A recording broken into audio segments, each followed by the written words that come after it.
Mama nyina kwaba mmofra Teacher Fosu nie ene ye ba besia ahonidie momye hyase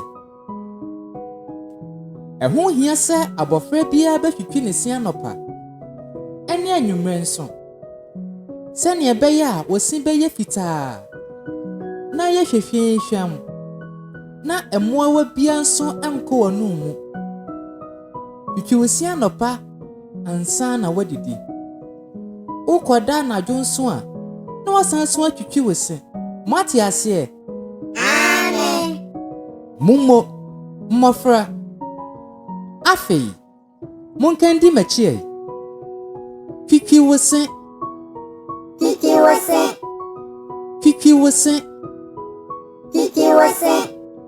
moya die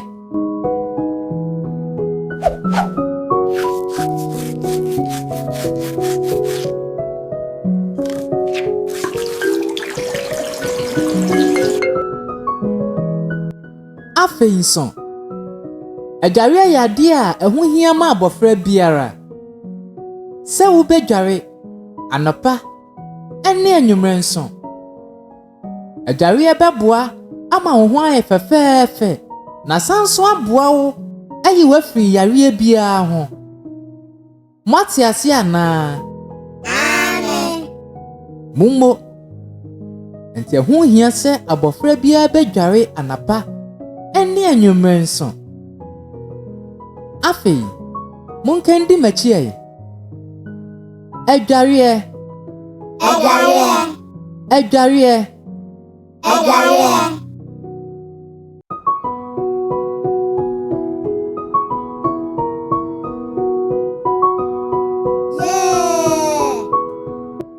afei nso ehu hia se abofra bia behohoro ne nsa yiye ansampo na wadidi enti se obedidi a hohoro wonsa ansa na wadidi kai se yede samina ene nsio ene hohoro yensa na yewia yede apopade nso apepa yensa ho kama ansampo na yedidi ebio se mukodi agro wa abonten a na moba ewo se wonfa samina ene nsio ensanso hohoro monsa mate ase ana amen ene monkendi machi hohoro wonsa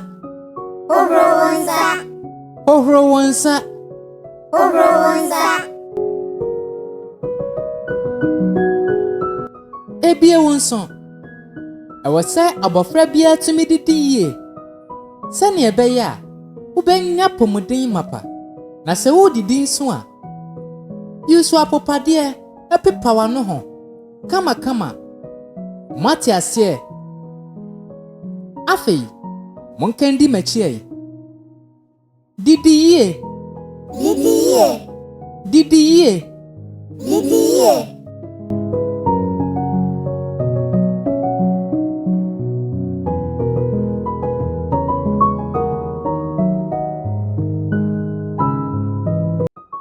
ebie wonso ewo se abofra bia de ne huni na wo shatade kama ense se wo ya wo ho fi enye saa emoa wa bekọ wo video mu ente ho hia se abofra bia be shatade kama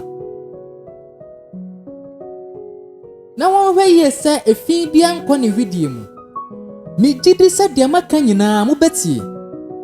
Na mwadi muhuni. Yentuki yesen. Anapa, eni enyumre. Yebedi dia, yan wohoro yensa. Yedidi yensu a yan wohoro yensa. Afei, yengari ye. Ni sanson didi ye.